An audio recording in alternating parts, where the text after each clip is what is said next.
everyone, I'm Christina and I love all things that have to do with like the outdoors. I try to swim in a waterfall at least once a year and I love rock climbing, hiking and shooting. Lovely. I'm glad we connect. I'm also a very outdoor person, love cycling and hiking all over. So would love to chat more about some of your outdoor adventures post the podcast. But for now, guys, this is Christina Herold. In fact, she's just wrapping up her studies at the University of Oxford. So congratulations. She's going to be graduating in about a month from now. She majored in PPE, which is philosophy, political science, and economics.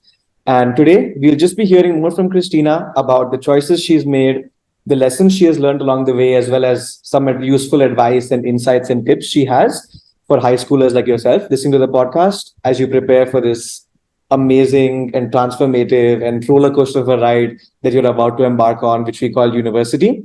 So welcome to University Unraveled. I'm your host, Arya the Road, currently studying at Minerva University. I just wrapped up a year at Minerva.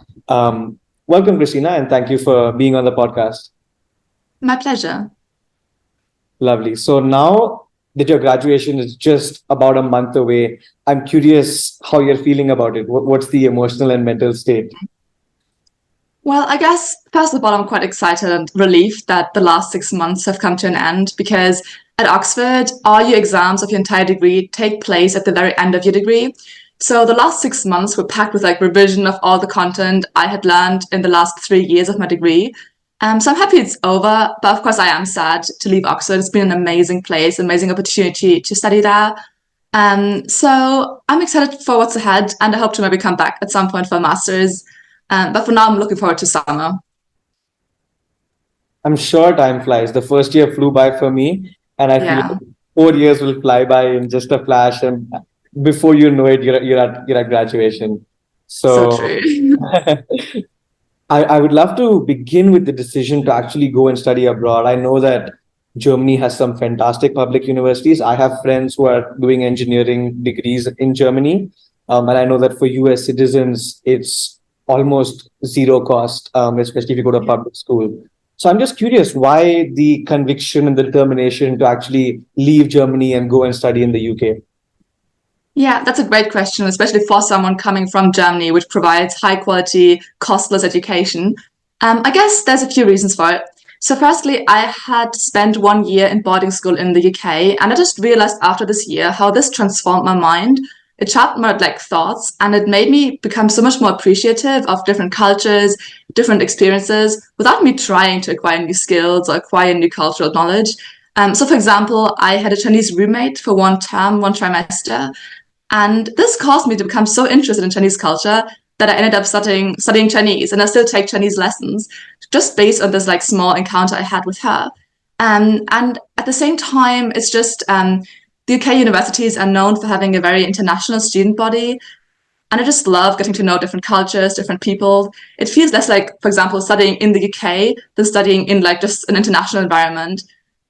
Yes, but then I also have to admit, given that UK education is much more expensive than German education, I wouldn't have probably applied for UK university if it wasn't for a few different facts. For example, the fact that PPE, so philosophy, politics, and economics, actually came from Oxford. So they've got great resources, great libraries, amazing professors. Very often it's the case that in your tutorials, which are basically one-on-one teaching that you have in Oxford for most of your subjects, so most of your tutors, your professors, they are often the authors of core readings on the reading list. So you can actually discuss their thoughts with like the experts themselves. And the lecturers they use are also the ones who wrote the books about those topics. So it's very engaging and thought-provoking. Yeah, and then also I just wanted to have a true campus experience and university life. So while in Germany, especially in first year, you have just huge classes or lectures with like 300 people, and you kind of stay at home and just go to uni during the day. I wanted a more holistic experience on campus. And Oxford has loads of things to offer. So everyone lives on campus, and there's over 400 student societies, which you can be part of. So there's just amazing things in addition to pure education that I wanted to have as part of my experience. So that's why I applied to the UK, or to Oxford in specific. Yeah. And so as a high schooler in grade 11 or 12, you were already clear that you wanted to do a PPE degree, or did the decision come much later? Yes. So it was quite a coincidence. I basically met a friend, and her friend came along, and he was a bit older, and he just started studying PPE at Oxford. And he just told me like a few sentences about it, and immediately I knew that this is what I wanted to study. And also because it's so broad, and because I just came to believe that you can't really study the disciplines in isolation without like studying the others. So, for example, I think if you want to get a true and deep understanding of economics, you need to know some basics about politics as well. And studying philosophy greatly like sharpens your mind and helps you think, and helps you like write precise arguments, which you also need in politics. So I noticed that whilst I'm most interested in economics, I need these other disciplines to properly understand it. And that's why I knew I wanted to study PPE from the age of 16 onwards. Yeah. Interesting. Yeah, I mean, it's a concept that's less popular in American universities, like the one I'm going to. But I really feel that economics is incomplete without some knowledge of, as you said, political science, philosophy. I would add in psychology to the mix. I feel like that's a great combination as well. But I think it's really cool to have a combination of all of these three subjects, honestly. Yeah. So very interesting. I would love to dive a bit deeper into some details about the Oxford application itself, step by Sure. step. So if you could just walk us through what the application looked like for you, and as per your understanding, I'm sure you might not have 100% information, but like which aspects of the application are higher weightage compared to others? Yes, of course. Happy to give a quick rundown of the application process. So basically, for all UK universities, no matter which ones, what happens is that you first submit your application through a system called UCAS. It's spelled like UCAS. And on UCAS, you have to upload loads of documents, your A-level results, or your predicted results. And then you also have to upload a personal statement, which has a length of, I think, maximal 4,000 characters, and which is basically the most important part of this first step. And in this personal statement, what you have to do is you have to convince the reader why you're the perfect candidate for the degree. And this is the first thing you have to submit. So you mention your extracurriculars, the books you've read, the things that made you become interested in, for example, PPE or the course you're applying for. And then as the next step, you have to take, well, it depends on the uni. So for Oxford, for example, and I think for Cambridge as well, most degrees require you to submit either written work, for example, for English literature, or to do an admissions test, which is for the more quantitative modules like economics or STEM subjects. And for PPE, this was called the Thinking Skills Assessment, which is called TSA, and which has two parts. The first part is, I think, 50 multiple choice questions, and they tend to be quite logical thinking questions and like trying to find the flaw in an argument type of questions, and mathematical ones as well, but only basic maths. And then you have a writing task where you have a choice of a few essay prompts, and you have to write a quick essay, like 30-minute essay on it. And then, so these are the first two steps that every applicant has to do who applies to Oxford. And usually there's a lot of emphasis put on the personal statement and like one's preparation. So I spent loads of time reading books and like perfectionizing my sentences. But my tutors did say that the TSA tends to be more important for the professors when they select candidates for an interview. The reason being that the TSA just allows for an easy quantitative comparison. Everyone takes it, and it kind of tests all the skills necessary for you to excel in, for example, PPE. So when you look at statistics and you look at which candidates received an offer for an interview, which is the third step, it's usually the ones who scored best on the TSA, not so much the ones who wrote the best personal statement. But both components are important. So then when you are selected for an interview, then you have these interviews, and for PPE, I had 3 interviews, one for each subject. It's usually 2 professors interviewing you for like 20 to 30 minutes. And it's possible because Oxford is a university that comprises 50 colleges, no less, I guess 30 to 40 colleges. And you're basically going to be assigned to one college, that you have multiple interviews at different colleges. That's possible, and not a bad sign at all if you receive a second offer for an interview. And then at these interviews, you are asked general questions about the subject, But usually they are ones that you don't need much background knowledge for. So the best thing is to just use your critical thinking skills to respond to the essay prompt and not try to rely on literature because they don't expect you to know anything about philosophy, for example. Yes, and this is the last step, and then you receive the offer or not the offer, depending on whether you've been successful. Yeah. Two parts to the next question. One, how did you prepare for the TSA, the quantitative test? I'm not remembering the name exactly, but how did you prepare for that? And two, what level of preparation did you go into the interview with? I know some people like to go overall blank and just be authentic. I know some people do tons of mock interviews. So which type of person were you? So because I'm from a German university, I didn't have too much help by tutors, for example. So the boarding school I went to for 1 year, they used to do regular mock interviews with all the Oxford or Cambridge, which is called Oxbridge, Oxford plus Cambridge, Oxbridge, for all the Oxbridge applicants. I didn't have any of this because my teachers were unfamiliar with the UK system, let alone Oxford or Cambridge applications. So I kind of made, my own application and try to do it the way I thought is best. And for the TSA, I think the best preparation is to just go on the official website by Oxford. You just type in TSA Oxford preparation, and then there's all the past exam papers and also the solutions to it.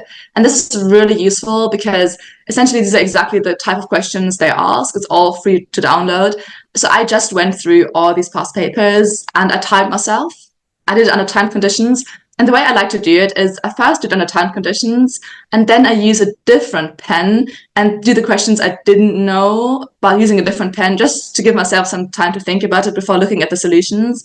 And then I look at the solutions and compare. And this was really useful. There's also some good YouTube videos on the TSA made by former students or even professors who just explain what professors are interested in. There's also books you can buy. I didn't buy any of these, and I don't think it's too necessary, let alone even helpful, because the way that each test works is that the questions are very specific for example, a certain university. And in these books, they've got loads of additional questions, but their format is different. So I would recommend not buying these books, but using YouTube and the past papers to prepare. And then for the writing section, it's very hard to prepare because you can't tell what topics are going to come up. But what I did is I just wrote down some structures that different kinds of essay prompts, for example, why questions or what questions or to what extent questions would require, just so I know what structure to use, like introduction, argument 1, argument 2, and so on. And I wrote down some good, smart sounding linking words that professors like to see, just so they see you structure essays well. And then I wrote a couple of practice ones, but not too many, honestly, because ultimately it comes down to the specific prompt. And also, again, I believe that professors are more interested in the quantitative part than the essay writing part, because markers are always lazy and markers do like to see, numerical results. Yes. And then for the interviews, I think it's very important to be familiar with what is written in your personal statement. So, for example, if you have read a certain book, or if you've claimed to have read a certain book, then it's good to know its content, and because they might ask you about it, and it would be embarrassing if you couldn't recall the basic argument. So that's essential prep. But at the same time, make sure that they won't ask you about the most minute details about this book. So for me, for example, for one book, I put down John Rawls' theory of justice. And when I got through the interviews, I got scared they might ask me about any kind of small detail of this 500-page philosophical book. So I read the entire book and took notes on every chapter, and obviously I didn't need these notes. So I'd recommend being familiar with the main arguments of the books you've mentioned, but not going any further. And then lastly, it's good to watch some YouTube videos, and it's good to watch some videos about, for example, philosophy. I watched a series on YouTube, I think it was by Harvard University, and they had just a lecture series on justice, which was super interesting, super engaging, and which really helped me get into the mindset of how philosophers think. And I also read a book, it's called, I think, Introduction to Political Theory by Jonathan Wolff, which covers many philosophical topics, and it's quite likely that they might ask you that the question might be about any of these topics.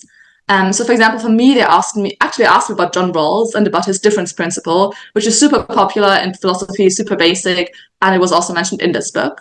But then again, I think when it comes to the actual interview, the most important thing is to answer the question at hand. This goes for exams and this goes for interviews and for any kind of question they ask at Oxford. They just want you to answer the question they ask you and not to try to just like show off the knowledge you have gained. So ultimately, don't be afraid of just using your own brain and no past knowledge.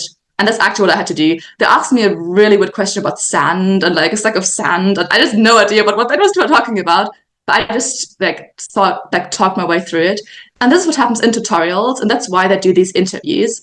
Because in tutorials, what tutors try to do with you, they try to guide you in your train of thought and your process of thinking. So when you come up with like a certain argument and you don't actually know what your argument is or isn't, but you just say it and spell it out loud, then your tutors might give you some like insight and might guide you towards building a better argument. Yes, so I'd say some prep is good, but don't over prep for the interviews. Just be confident and be yourself. Yeah. Highly recommend Justice, whether or not anyone is actually studying philosophy or not. Michael Sandel is a legend, and the YouTube videos are very engaging and very interesting. A ton of unique and cool ethical dilemmas and perspectives.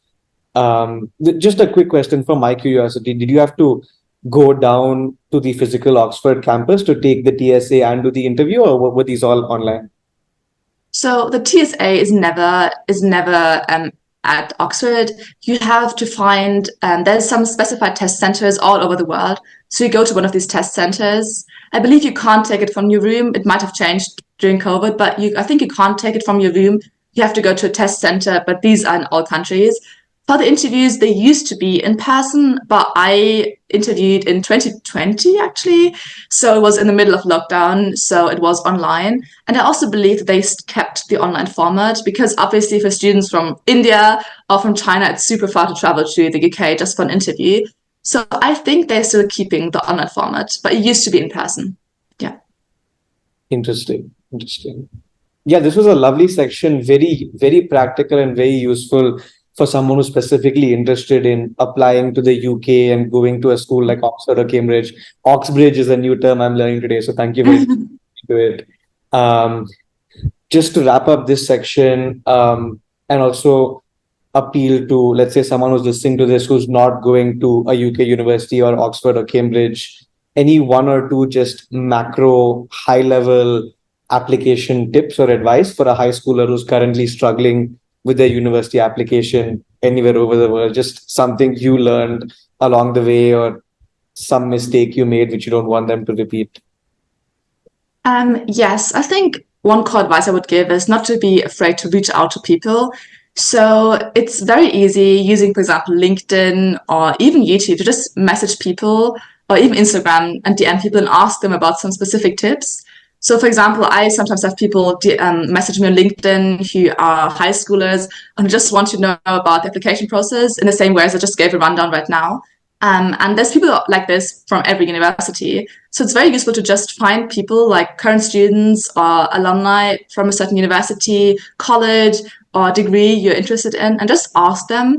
And you can ask them about things like education, application advice, but also things like what the degree is like. So, for example, for me, I wish I had done this because I didn't know too much about LinkedIn and these kind of websites or networks. But for me, for example, there's a few things that I was surprised at by the way Oxford works. For example, the fact that it is very theoretical and many of the concepts you learn are very interesting, but you can't directly apply them to the real world. And these are things you only get to know as a student. So it's super useful to just chat to students, go to open days as well if you're physically able to. There's open days where you can talk to professors one-on-one, see the colleges. So just reach out to people. That's like the best way of getting to know a university, because ultimately, for example, if you're interested in studying politics, there's many great universities and it's hard to figure out in what ways they differ. And often these differences are subtle, but still significant. So talk to people to find these out. I think it's a valuable perspective to have because I'm sure every university's main website looks beautiful and they market themselves in the best possible way. But I'm sure even a great world-class school like Oxford or Cambridge, there are a few limitations or drawbacks or certain students who just won't fit well into that environment. So I think it's great to know that beforehand. I think current students will give you that good knowledge which you need. Also want to emphasize like risk versus benefit ratio. If you reach out to 10 Harvard students, the worst case scenario is that no one will respond. And that's your current scenario. You don't have any Harvard students. That's Best true. scenario is one or multiple of them will respond, and you're in conversation with a Harvard student who's willing to help you. So I always love to tell people about like risk versus reward ratio, and there's no harm in just reaching out, even if it's someone you don't personally know. I'm sure you also have helped people who have approached you who you might not even have known personally, just sort of out of your goodwill and your good intentions. So Yeah, I agree. lovely. Um, Wonderful section. This was a little bit into your before your university days. I'm glad that we got a sneak peek into why Oxford, why PPE, the application process as well. I'd like to fast forward a little bit and move to your Oxford days, which I'm sure at this point are almost a nostalgic feeling. But firstly, I'd love to talk about just what a typical class at Oxford looks like. And you mentioned tutorials, which is an interesting concept I'd love to go deeper into because I know that most of my friends at big American universities are just used to having big lectures in lecture halls. And then maybe if they want to talk one on one with a professor, they might go to office hours, where also there's still about 20, 30, 40 students at times. So, in Oxford, I think the most useful way of thinking about classes is to break down into like a tripartite distinction between lectures, which is, as you probably are used to from movies or from normal universities, where you have a big group of people and then a professor talking at you, presenting the course material. We also have those at Oxford, and they are especially used in economics just to convey course content. And the second type is classes, which are sometimes referred to as tutorials, but to me they're slightly different because classes comprise about 4 to 10 students, and they are especially used in quantitative subjects where you just go through a problem sheet, for example, and where you have basically like a small class as you're used to in school. And yeah, these are for me used for coding, labs, and some economics. And the third thing is peculiar to Oxford and Cambridge, which is the tutorial system you just mentioned. And what it means is basically that you have a tiny class comprising either just yourself or yourself and one other student and the professor, and you go through the content in this small class. And for PPE, you tend to use slightly larger classes, like 4 to 10 students for economics, because in economics, the course is structured in a way that you tend to be taught the material in lectures, just because then there's like a uniform notation, because economics is quite mathsy, especially some modules are very like maths intense, and each textbook uses different notation. So whilst you have accompanying textbooks, the bulk of the material is conveyed in lectures, which you attend. Then afterwards, you have a problem set to do. Could also be an essay. For example, for macroeconomics, they might ask you to answer an essay prompt about inflation, for example, or unemployment, or a growth model. And then you submit this written work to your professor who marks it. And then you go through it and discuss it in these small classes. And these small classes are essentially a bit like high school classes, just much smaller, so that you can engage more with the tutor, but the structure is similar. And then for philosophy and politics, the structure is a lot more flexible. So there are lectures as well, but these lectures are usually much shorter, and they're designed to give you a broad introduction into the topic and a broad overview of the literature, but they don't go into depth of the literature. Just to make the distinction clear, for the final end of year exams, in economics, you could score a good grade if you knew the content of the lectures. In politics, you would fail. So you really need to do your own reading after these lectures. And there's reading lists. So you pick your own reading. Often professors give you highlight some of the core reading and tell you what to read for sure and give you some flexibility afterwards. Then you answer an essay prompt. Usually it's like a 2,000-word essay on a philosophical question or concept. You submit this essay as well, and then your professor marks it, and then you go to these tutorials where you discuss. And now tutorials are very flexible, so each tutor has their own style of teaching. But in mine, what usually happened is that the tutor is very much focused on what you wrote and what you're interested in, which is what I believe like one of the greatest benefits of the tutorial system. Because, for example, one of the topics might be democracy. And then, of course, there's so many aspects you could talk about. But you might only be interested in a particular aspect of democracy. And then if you write about this aspect in your essay, you'll end up talking mostly about this aspect. And tutors usually challenge your argument and criticize you and point out the flaws, but also the benefits. And you just come into like a normal discussion. It's like a conversation. Sit in a room, have your laptop on your on your desk, and just chat about the topic and can ask all kinds of questions. And what happened to me many times is that I left the tutorial having the same argument in my head. So not having fundamentally changed my perspective, but having a much clearer idea of what my perspective actually is. Because my tutors often challenge my premises, my assumptions, and then make me defend them or make me spell out like an underlying concept that I hadn't properly thought about. So this is kind of what tutorials are there for. So they're there for you to think. And it starts like this from week 1 in year 1. So they expect you to make up your own argument and to defend your point of view. Either just to your professor, also to your one classmate who's also in there with you. So I guess like the main benefit is truly that it makes you think. And that's something I really value about studying philosophy and politics, is not only the knowledge you acquire, because you can always acquire knowledge like on YouTube, reading books, reading the news, but it's truly about you making up your own arguments and getting to a logical conclusion in some way. Yeah, and that's what tutorials I think are super helpful for.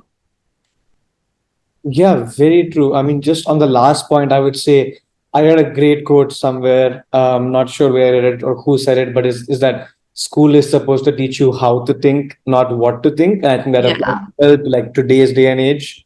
Couple of things I just wanted to highlight from what you said. One, I'd love for listeners to understand that PPE is giving students a good quantitative plus qualitative skill set. So I feel like you have good skills with data and with statistics and math, and you've got great essay writing skills as well. I think this is a lovely combination to have. Two, I think the tutorial system is lovely. I would love to just sit down one-on-one with a professor who is such an expert in their field and have them talk about my essay specifically. One thing which maybe some of our listeners is a fear in their mind, which I'd love to talk through with you, is approaching a professor as a young 18, 19, 20-year-old, someone who's way older than you, much more qualified, very knowledgeable, might be intimidating or difficult or it might be scary. And you've had this experience so many times of just even debating one-on-one with a professor. So I'm just curious if you could talk through the emotional side of that and whether the process is intimidating and scary for you and how you sort of get over those initial fears. Yes, of course. So I think professors are a lot less intimidating than you think before actually coming to university. So of course it depends on the professors. But after my first tutorial, I was a lot less stressed about this entire aspect. And also just in Oxford, what they usually do is in your first weeks, it's quite rare to have one-on-one tutorials. You tend to have at least one other student in your group. The reason being that the way PPE works in Oxford is that in year 1, everyone is required to take the same modules. So everyone has to take some philosophy, economics, and politics modules, and these are the same ones for everyone. So it's easy for tutors to just group you into small groups in these tutorials. But in years 2 and 3, you are quite flexible in choosing what you want.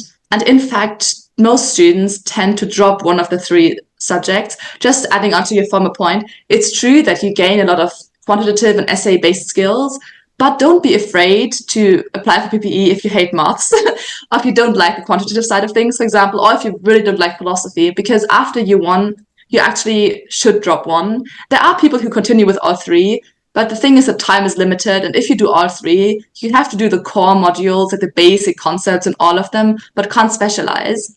So what happens usually is that you drop one of the 3. So you can drop economics, for example, if you don't like the math side too much. Just adding on to this. But basically, what I was going to say is that in years 2 and 3, because you choose your own modules, it's often that there's not many people in your college, for example, who study the same one. And it's much more likely for you to be in one-on-one tutorials. So, for example, one module I took was called Advanced Paper and Theories of Justice, which is quite specific. I love the module, by the way, highly recommend. But in this, I had very like small classes. So just so you know, at the very beginning, you tend to have another like student at the side of you. So you don't have to respond to every question the tutor asks you because you have another person who you can rely upon. But also, tutors generally consider you as equals from the beginning. So it even starts with like calling you and you calling them by their first names, emailing in very informal ways. It kind of gives the impression of being equals, even though obviously they know a lot more. So by the way they treat you and by the way that it's slightly informal, even in some ways, this takes away much of the fear, much of the intimidation you have at the beginning. So I'd say after a few weeks, the intimidation will leave and tutors will truly also, appreciate your work, because if you get into a good university, you are there for a reason and they know how to select students. But also at the beginning, a bit of intimidation is very normal. I'm not sure whether you've heard about the term imposter syndrome, but this is a very, very common term at Oxford, used everywhere, that people suffer from imposter syndrome, which means you feel like you're not good enough, you don't belong there, you don't deserve to be there, it was an accident, they accepted you. And I promise everyone feels like this at some point in the degree, but there's no justification for you to feel that way, because truly, I noticed this. Every student I've met at these universities is truly a great student in their own way, and tutors have not made a mistake in accepting them. So yes. And then lastly, I'd say, for example, in Oxford, the good or even bad thing, but one of the things is that only the exams at your very end of your degree actually matter for your final grade. So at the beginning, don't be afraid to make mistakes, because your essays don't matter for any kind of grade. So for example, for me, sometimes when I'm not sure about an argument I'm making, and there's two options. I could either make my own risky argument or kind of rewrite or summarize an argument in the literature. When I have to make this trade-off, at the beginning, if I knew I was being graded, I would have stuck with the safer option. But knowing that there's no grade and I can just try and be creative, I could stick with the more risky side. So honestly, don't be afraid to make mistakes. You've got nothing to lose. And then tutors are super supportive. So for example, I know because in the UK, you can drop, for example, maths at your A-levels. You can drop maths at the age of 16. So some people doing PPE have quite not amazing mathematical foundations, and they actually get extra support. They get extra maths classes at the beginning. So tutors truly try to support you, and they're there to help you, not to bring you down. So yeah, I'd say have a positive outlook on these interactions and don't be intimidated and don't be afraid to make mistakes. Interesting. I mean, as an Indian student, I've heard this from my Chinese roommate as well. Very new concept to be calling a professor by first name, and it takes months for us to get used to. But I think eventually, one, you get comfortable with it, and two, I think it's actually good to consider yourself as equals, even though at the back of the mind, they might have more wisdom than you. But I feel like it's a really good way to have a good discussion versus just a one-way flow of information from them to you. Because I feel like we also, just from our backgrounds and experiences, have something or the other to teach a professor versus I'm sure they have a ton to teach us as well. So love that concept. And want to double down on imposter syndrome. Very human. Happens to students at every university. I'm sure it happens to a Harvard and a Stanford student, feeling that you just don't belong there, you're not good enough. Just curious if you personally have dealt with the syndrome and how you overcame it. I'd say I haven't really dealt with imposter syndrome, but I've rather had the thought of dropping out. And actually, there's quite a funny one-liner which says, I would have dropped out if I had had the time to do so. And it's kind of true, because it's very fast-paced, and it's you don't even have time to drop out if you wanted to. So I've had this thought, not seriously, but sometimes you just feel when you, for example, see your friends at German universities enjoying their lives, having a very casual way of approaching their days and very relaxed. And at uni, for me, it was often quite fast-paced, many deadlines. It does feel quite exhausting. So I think I'd rather dealt with like just trying to stay motivated and to like keep working consistently rather than imposter syndrome myself. But many of my friends have dealt with it, but they've all overcome it. And tutors, and usually what also happens, at least at Oxford, is that you have like a well-being team. You've got great support. We even have a week, it's called Blues Week, because in Oxford you've got trimesters and they're all quite short. They're all 8 weeks only. And because there's no break in deadlines or content, week 5, so we call weeks by numbers. So it's week 1 to week 2 up until week 8. And week 5 tends to be Blues Week, which is a week where you put loads of well-being support. They bring like cute animals to college. There's better food. There's like peer support. There's many people you can turn to. Also, your tutors or your professors to overcome things like imposter syndrome, but also things like homesickness or feelings of isolation. There's many things students struggle with, and there is support at university. So they sort of put that specifically at a period where most students might be overwhelmed or just struggling with work and everything. And this is sort of slightly more than halfway through the 8 weeks. So yeah, I love the concept. I love the concept. Blues Week. Cool. I will put a word into Minerva's higher management. Please do. When you told me that there are 400 plus societies / clubs at Oxford, I was very pleasantly surprised. That's a huge number. I'm curious how you've engaged with these various societies and clubs and what sort of value has it brought to you? Yeah, it's been amazing. There's so many societies and clubs you can be part of that makes it very hard to choose which ones you want to do. But for me, I try to pick different ones in each year just to get like a nice taste of everything. And what I did is I tried to do one society for fun and one society more for academics or career networking related at the same time. This is actually an advice one of my tutors gave to me, because before I came to Oxford, I looked up all the societies online and I made a long list of all the clubs I want to be part of.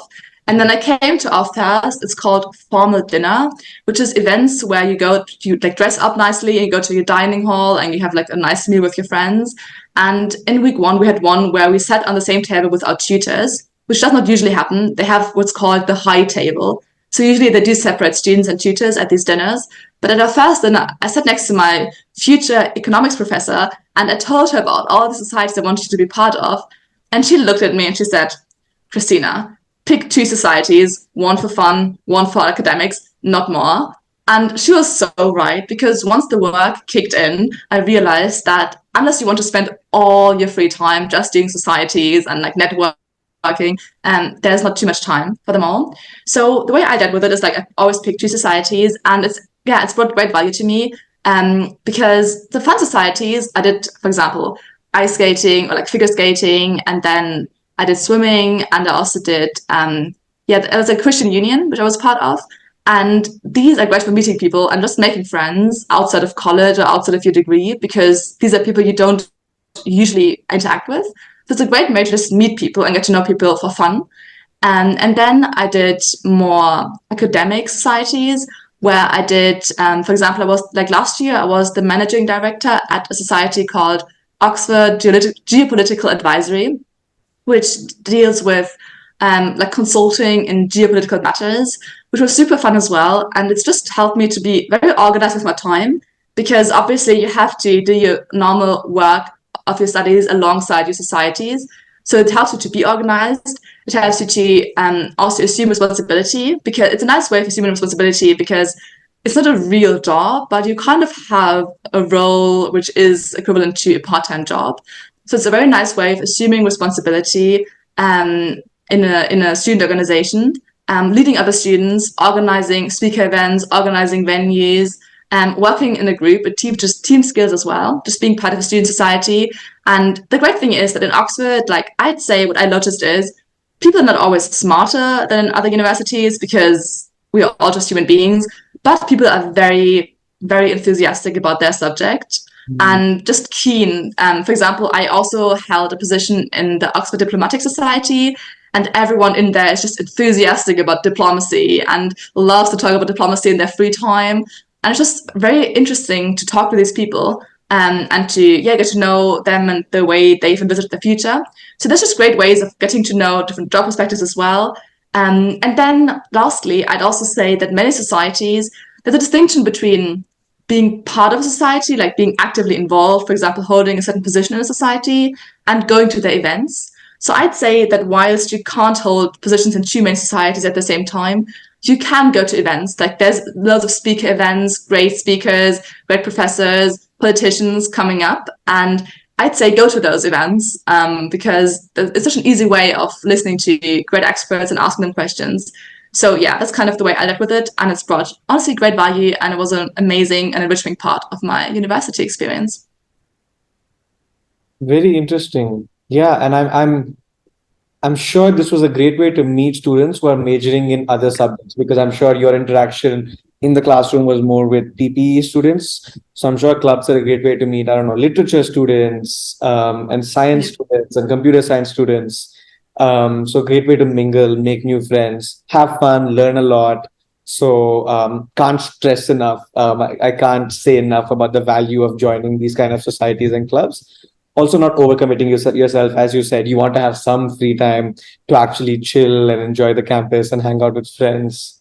Um, just wanted to ask a quick question about speakers at Oxford. I'm sure you have wonderful and brilliant people coming in, but any one speaker whose sort of speech stuck with you, and if you remember, what's just a takeaway or a reflection from any one of the speakers? Yes, I really like going to not really lectures, but going to talks by professors on topics I previously read about in my classes. So whilst there is people like Hillary Clinton and like famous professors and like professors like politicians who come in, I enjoy the most talks which deal with like a subject I'd previously thought about, because then I can easily compare it and like kind of broaden my own perspective. So I really liked the talks by Asimoglu, who's has written, for example, like the book Why Nations Fail, and who just gave a great perspective on, for example, on contemporary developments in politics, and tried to square them or reconcile them with his book. So, for example, Why Nations Fail, essentially, the gist of the book is that the reason why some nations become prosperous and why some nations become like are fragile is the political institutions. So when you have inclusive institutions like democracies, then this tends to lead to more inclusive institutions in the economic arena as well. Because if you have democracies, then politicians want to do the will of the people, and therefore and the people tend to all want to benefit from economics, basically, and therefore there tend to be institutions in economics where people can participate. And there's many examples in history where this has truly led to growth. So, for example, there's many theses for why the Industrial Revolution started in Great Britain, but their core thesis is that it was because institutions tended to be quite inclusive. And when you look at, for example, the number of patents that was issued, many of them were given to people who had less than a primary school education, but who were creative and who did think about, who did have creative thoughts. At the same time, loans were given to ordinary people as well. So these are like inclusive economic institutions, and they lead to growth. And then in this talk, for example, Asimoglu talked about China in some ways as well, and about how China grows despite being a more autocratic nation. And it was super interesting thought and very thought stimulating. Yeah, so there's plenty of these kind of thoughts that you get when you go to these lectures. Yes, and another society I loved, which gave great thoughts, was called the Strategic Studies Group, and they talk about geopolitical environments. And there was great talks by journalists, for example, in Russia at the onset of the Ukraine war, who gave really interesting perspectives into how the Russian system works. So I really like these kind of talks. Yeah.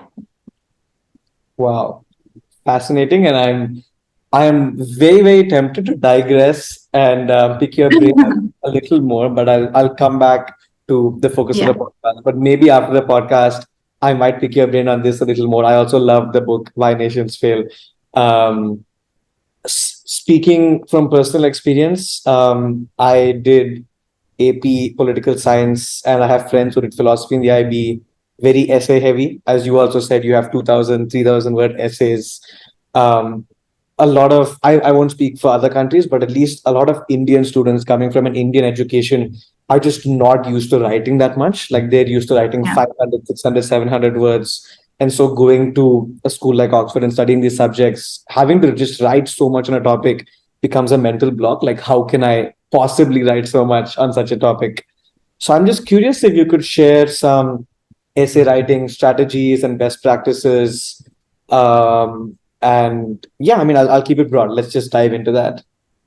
Of course. So firstly, just so you know, don't don't believe you're expected to write perfect essays before you start at uni. That's what uni is supposed to be there for. It's supposed to teach you how to write nicely, how to think concisely, and concisely put your thoughts down on paper. So just don't be afraid because you don't write perfect essays, because university will teach you very quickly how to do this. But there are some tips I can happily share.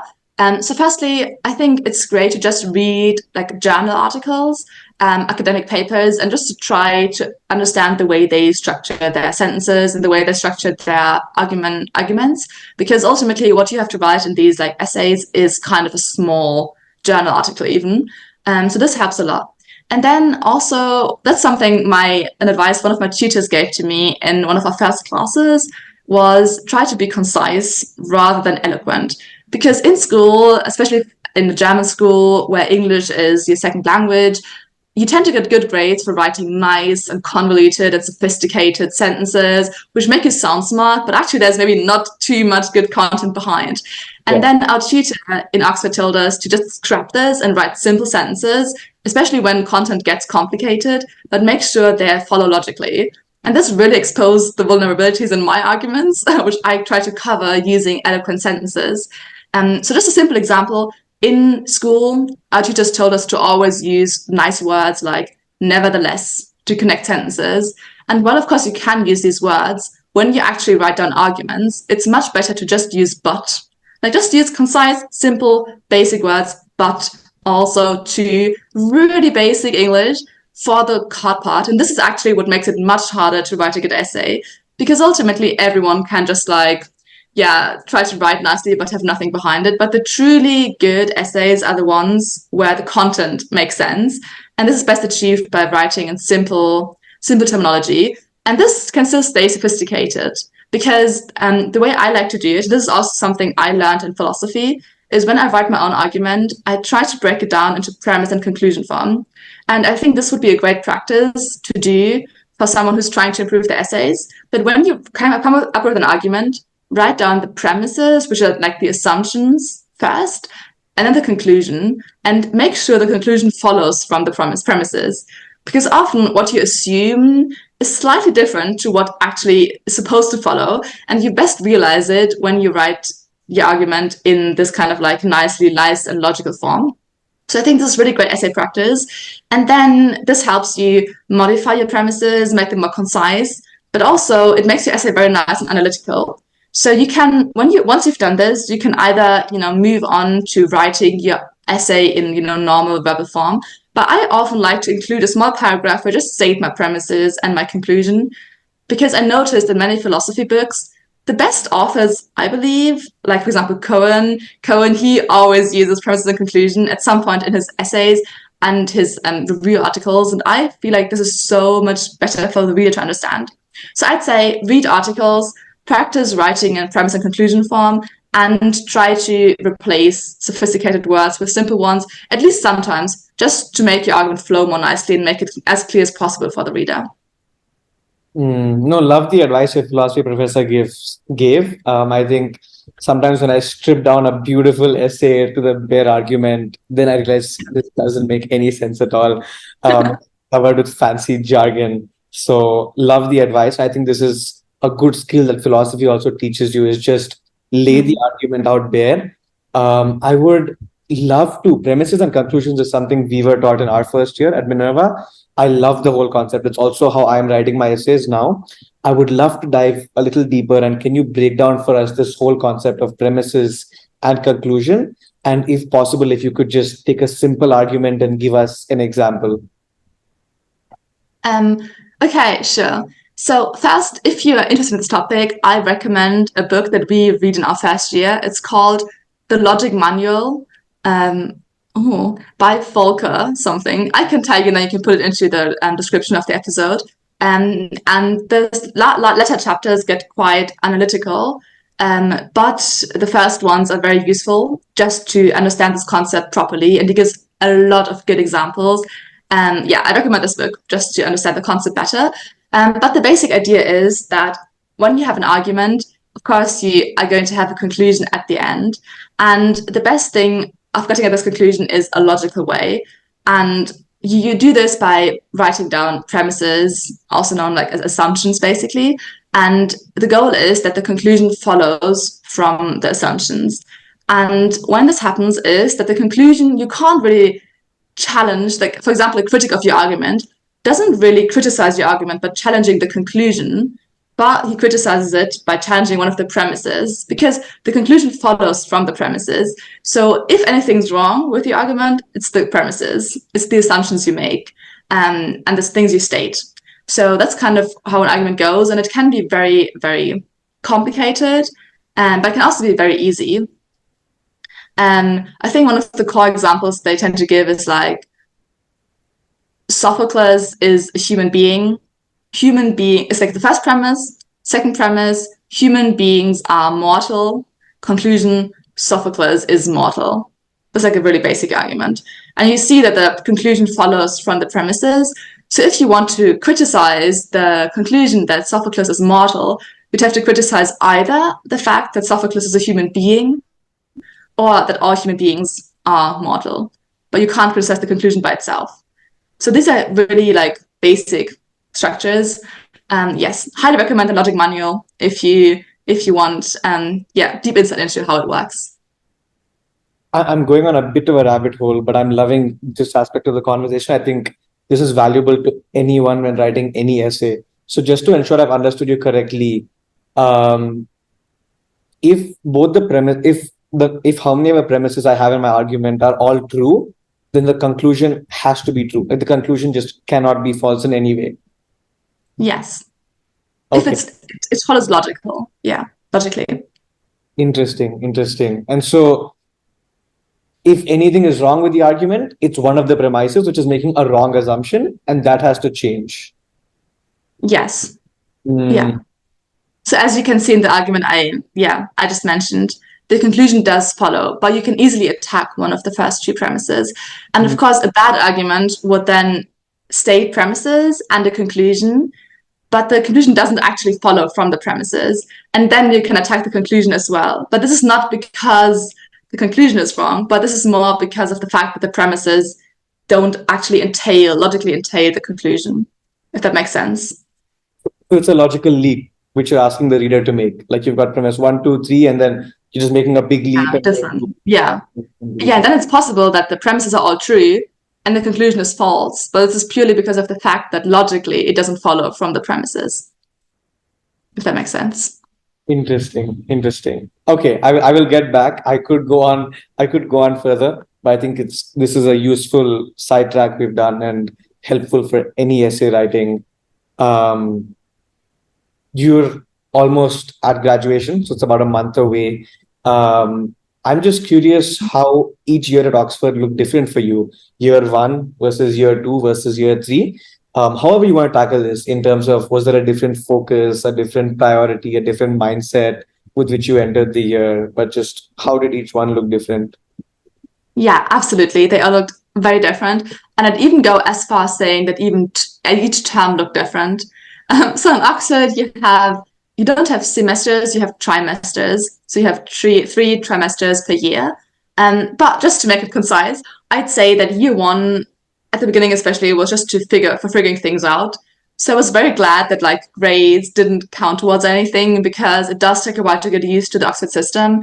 And the way it works is that at the beginning, before your degree actually starts, you have what is called a freshers week. So you have plenty of introductions and you get to know university, which is great. And also you make friends and you just kind of familiarize yourself with the campus, the environment, the people, your floor mates. You, by the way, in the UK, you tend to have single rooms. So you don't have roommates, but you do have floor mates. And then, which is nice, but then from week one, the rhythm starts as usual. So you have usually 2 deadlines a week. And at the beginning, it takes a lot of time to get used to because you don't really know what readings you have to do, how much you're expected to read for each topic, because the reading lists tend to be too long. Like, it's just impossible to read. Usually you have like 2 pages of books for one topic. You have like 3 days to not only do the reading for, but also make up your own argument and write the essay.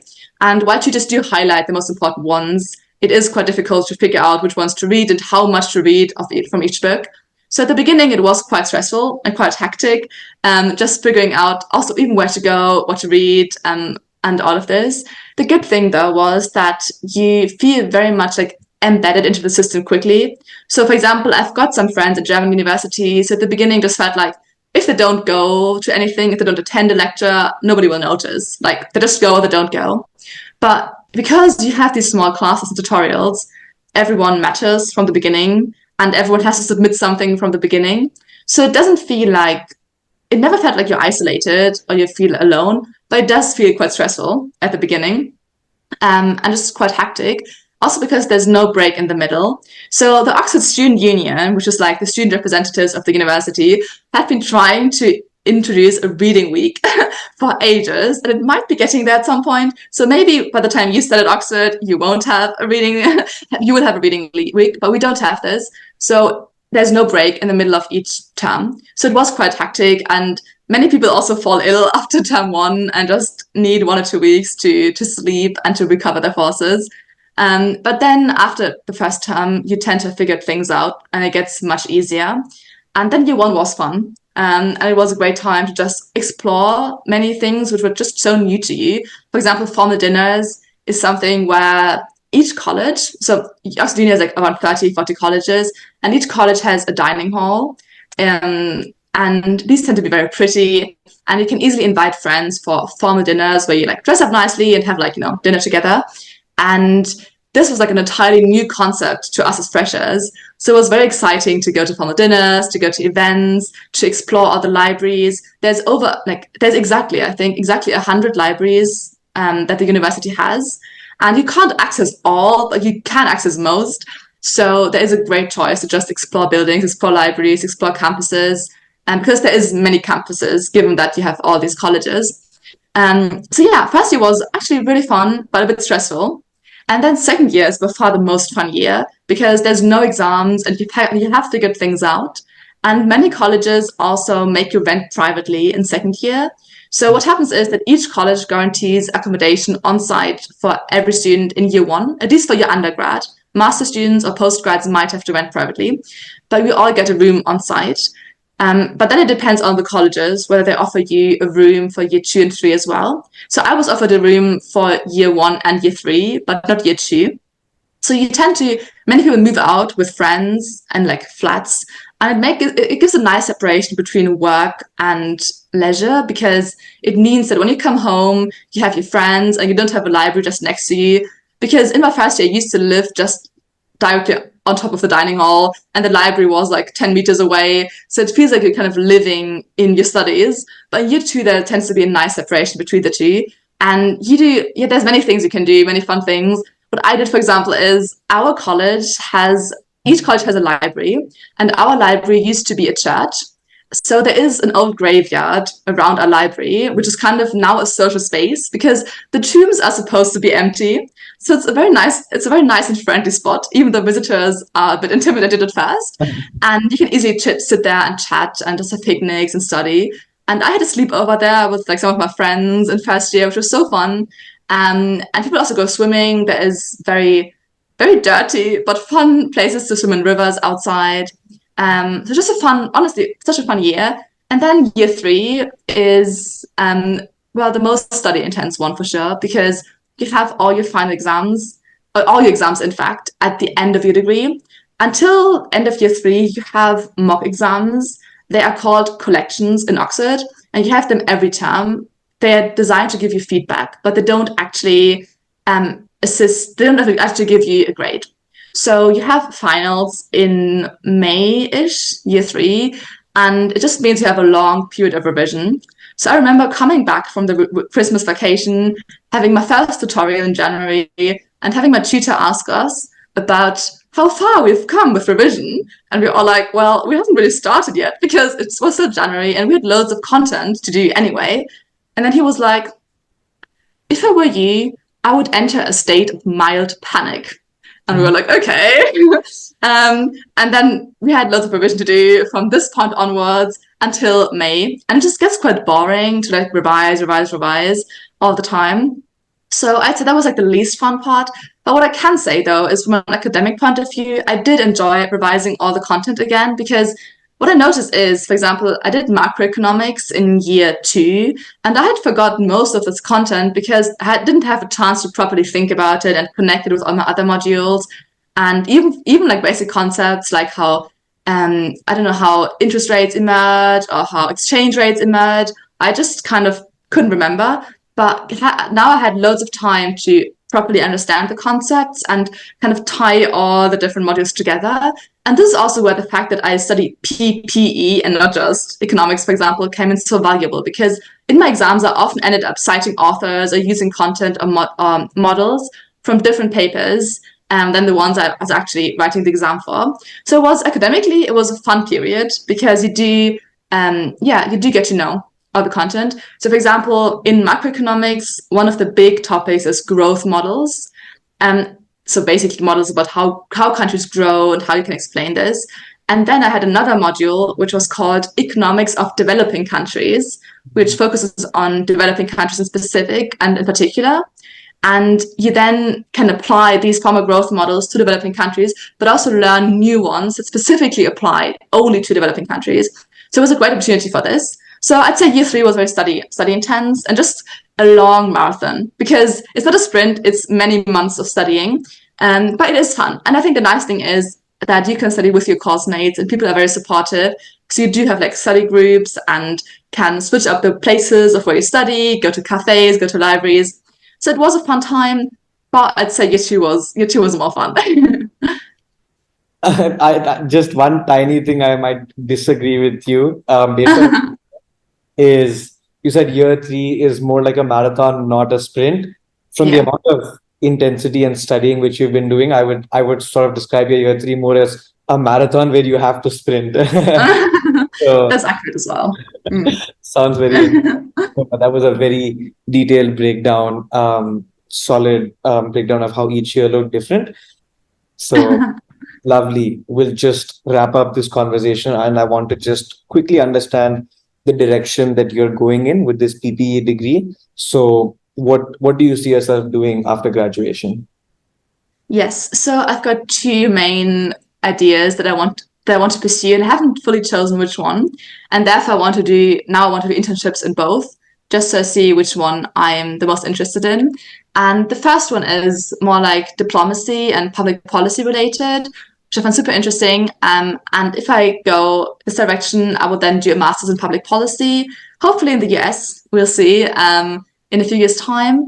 And the other direction is international development, like development aid, like collaborating with developing countries, which would then lead me to do a master's in economics of development.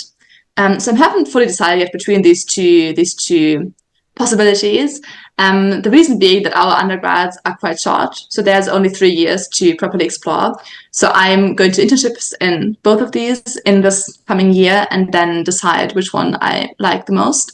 And this is, I think, one thing I really like about the UK system, because in Germany there's much less of a distinction between bachelor's and master's degree.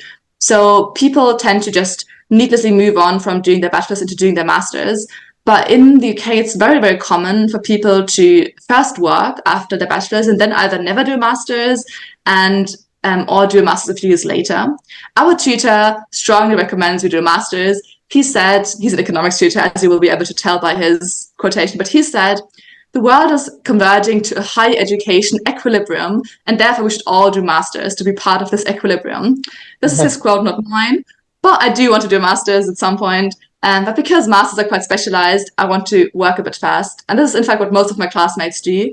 So many people do, many people who don't know exactly what they want to specialize in, like me, do like 1 or 2 years of either consulting or kind of finance first to get good foundations and get like further skills, and then do a master's. Yes, so starting my first internship in August this year. Lovely. I believe it's a small world, and for all you know, your life path takes you on a journey where, as you said, you might get into international aid and development, work on developing countries. Someday find yourself in India and we can meet in person. So looking forward to Would be that. amazing.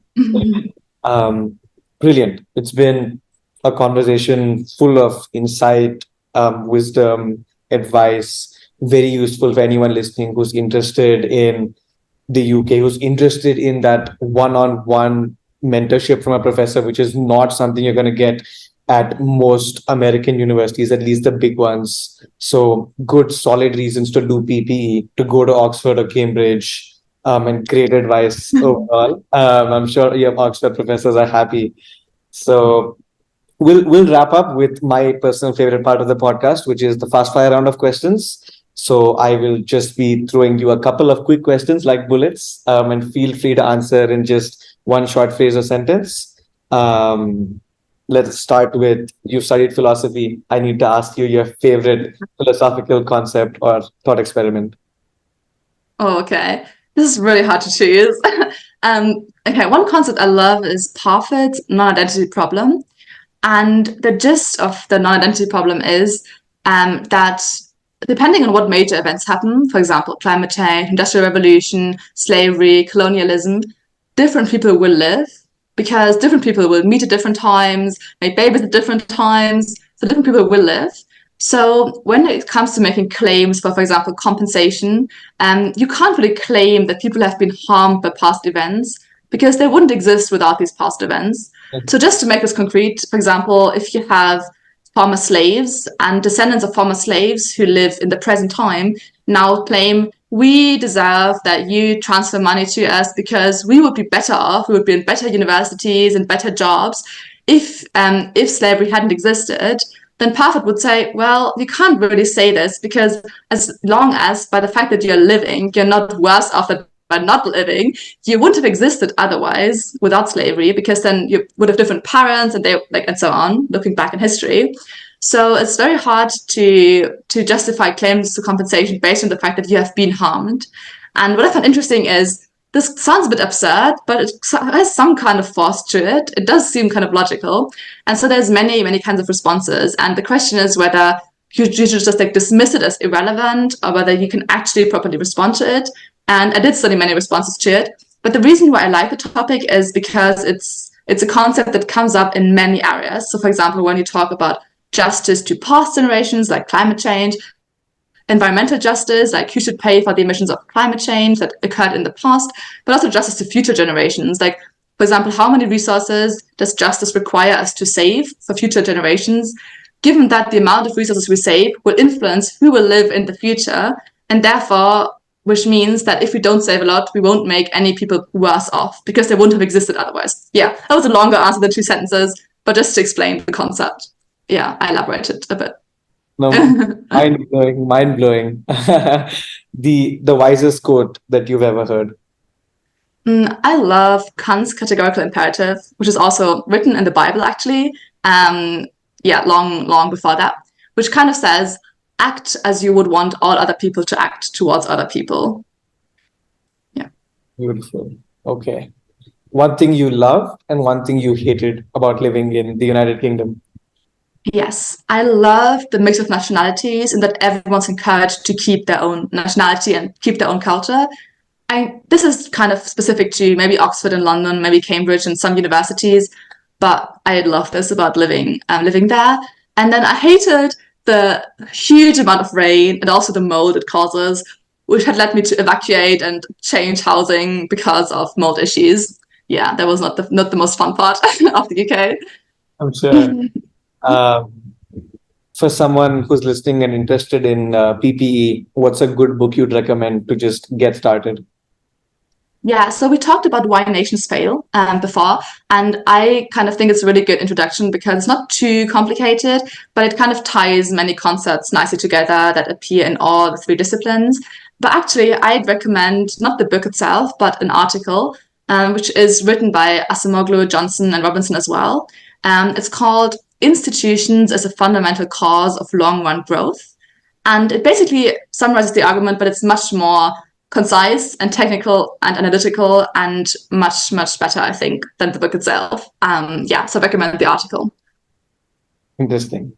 And I'll put all these links in the description for anyone who's interested. So lovely resources here. Have to end with a darker question. I know for university, which is world renowned, but as I said before, every university will have some limitation or drawback. So I just want to hear from you, from the horse's mouth, what's a limitation or a drawback of going to Oxford? Yes, so I'd say a limitation is that it is an academic bubble. Because Oxford, essentially, when you come there, even though the city does have like 200,000 inhabitants, which I find hard to believe because I don't see all these 200,000 people anywhere on the streets. But even though the city is a city, not just a university, students tend to just gather in the city center. And the city center is comprised of university buildings, so you walk from one building to another. So it kind of feels like you're in this bubble, and everyone you talk to is your fellow students and your professors and your lecturers. So sometimes it feels a bit like detached from the real world, which is exacerbated by the fact that your readings tend to be quite analytical and quite abstract. So you can spend weeks like proving the unbiasedness and the consistency of a certain estimator, or thinking about like the non-identity problem, for example. But this is not really what matters in the real world in many ways, and it's quite easy to become detached from the real world if you stay for too long. Yeah. Brilliant. Let's end with one piece of advice or insight which you'd like to give to, honestly, anybody younger than yourself who's listening to the podcast. It can be about university, and it can also apply to life at large. Yes, I'd honestly say it sounds simple, but it's often hard to implement. To just do what you're passionate about and not think too much about the long-term consequences, because you don't ultimately know which things you've learned, for example, will be the most valuable, even from a career perspective. But this comes to like career, university, even what modules to choose, because you can't really plan. Like, for example, just to give you one example, I applied for an internship in finance, and on my CV, I put like many things, including one past finance internship and one small development aid project I'm leading in like Africa, Tanzania, where basically the idea is to help a group of students become independent and not reliant on development aid from outside to finance their studies and attend school. And of course, at first glance, it seems like the former one is much more important to a financial company. But in the interviews I had, the entire conversation was about the second topic, because they were super interested in this like project I was leading, much more than the finance internship. But if I had just based my choices about what projects to pursue based on my career perspectives, I would have just done finance, for example, or consulting, for example. So this kind of taught me to just really do what I believe is like the right thing to do, and to follow what I'm passionate about, as opposed to just do what seems to be best for my career, because we just don't know what might be best at the end, and what, for example, future employers or anyone else really cares about. Yeah, more of passion than what you just think looks good on a LinkedIn post or LinkedIn profile. And I always love to say that have more stories to tell and less of things to show. And that's what will add value to interviews. That's very true. Brilliant. I say this on every episode. All great things, all great conversations must unfortunately come to an end and wrap up. But learned a lot from you today, and I'm sure it's been very valuable and practical insights for listeners as well who are younger than you. If someone is mind blown by the conversation and still has more follow-ups and questions, or they just want to connect, what's a good way to reach you? Yes, I think, do feel free to message me either on Instagram or on LinkedIn. So my LinkedIn is just Christina Herold. If you type Christina Herold Oxford or something, you'll find me for sure. Or Instagram, my account is A_Christina_H. I'm happy to respond to any questions, or even hop on a quick like Zoom call to answer anything else, application advice or anything really. So do reach out. Wonderful. Thank you for your wise words on University Unraveled, and pleasure to have you on the podcast, Christina. Thank you for having me. It was a fun conversation. Thank you. All right, that was the episode. To all the young listeners out there, I hope you enjoyed. I hope you learned something new, and I hope you feel more energized, inspired, and curious for the exciting university journey that lies ahead. Stay tuned. Many more wonderful episodes to be released on Uni Unveiled across a diversity of majors, countries, institutions, and speaker profiles. If you enjoyed this episode, please be sure to like, share, and subscribe to our YouTube channel, Uni Unveiled. This podcast is just a small part of a much larger initiative undertaken by my family called Serene Strokes to spread positive sparks of growth, transformation, and joy among all our audience. Check out our official website www.serenestrokes.com. In the description and comments, please feel free to share other topics and questions which you would love to hear about from our different speakers on this podcast. Until then, take care and remember that this big word, university, may not be as scary or as intimidating as you think it is. Thank you for listening to Uni Unveiled.